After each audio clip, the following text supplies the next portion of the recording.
कर्म क्या है? कर्म कोई भी कार्य जिसे आप अभी कर रहे हैं, जैसे खाना पीना, चलना आदि। मानसिक गतिविधियां जैसे किसी के बारे में अच्छा या बुरा सोचना, यह भी कर्म के अंतर्गत ही आता है। कर्म के प्रकार हमारे धर्म ग्रंथ में मुख्य रूप से 3 प्रकार के कर्म बताए गए हैं: क्रियमान कर्म, संचित कर्म, प्रारब्ध कर्म।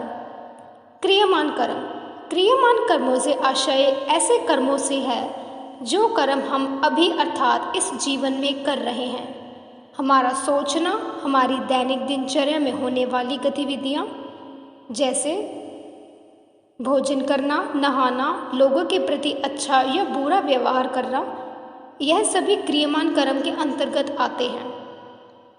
संचित कर्म से आशय हमने हमारे पूर्व जन्मों में जो भी अच्छे या बुरे कर्म किए हैं, वह सभी कर्म जिनका फल या परिणाम हमें नहीं मिला है, संचित कर्मों के अंतर्गत आते हैं। यह एक प्रकार के बैंक खाते के समान है जिसमें आपके पूर्व जन्म के अच्छे या बुरे कर्म संचित रहते हैं। प्रारब्ध कर्म हमारे संचित कर्मों में से ही कुछ कर्म अब जिनका फल या परिणाम हमें मिलने वाला है, वह हमारा प्रारब्ध कर्म कहलाता है।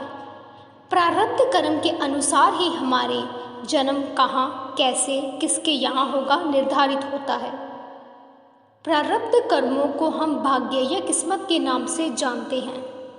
कर्म का सिद्धांत जैसे को तैसा के आधार पर कार्य करता है। अगर बड़े बुजुर्गों की भाषा में कहा जाए तो आपने जैसा बीज बोया है, आपको वैसा ही फल भोगने को मिलेगा। अर्थात आप दूसरों के साथ जैसा व्यवहार करेंगे, वैसा ही व्यवहार आपके पास लौट कर आता है। यदि आप दूसरों के साथ अच्छा व्यवहार करते हैं तो इसका फल आपको इस जन्म में है या आपके आने वाले जन्म में अच्छा ही मिलेगा। ठीक इसी प्रकार यदि आप दूसरों के साथ बुरा व्यवहार करते हैं तो कभी न कभी आपको भी उसके अनुसार बुरा फल प्राप्त होगा। कर्म का फल क्रियमान कर्म और प्रारब्ध कर्म दोनों को मिलाकर भी प्राप्त होता है।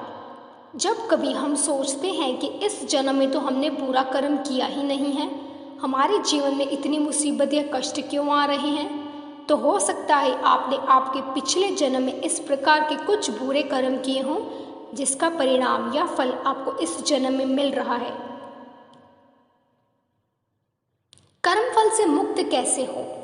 कर्मफल से मुक्त होने के लिए आपको ऐसे कर्म करना चाहिए जिससे कोई बंधन ना हो तथा नए कार्मिक बंधन ना बने। भगवत गीता की भाषा में कहा जाए तो निष्काम भाव से फल की इच्छा किए बिना सिर्फ अपना कर्तव्य समझकर कर्म करना ही कर्म बंधन से मुक्ति पाने का एकमात्र उपाय है। कर्मफल से मुक्ति पाने के लिए एक उपाय यह भी है कि आप अपने सभी कर्मों के लिए ईश्वर से प्रार्थना करें कि वह आपको आपके कर्मों के लिए माफ़ कर दे। साथ ही आपके साथ जो भी लोग बुरा करते हैं उन्हें अपना प्रारब्ध मानकर खुशी से स्वीकार कर लें और सभी लोगों को माफ़ कर दें।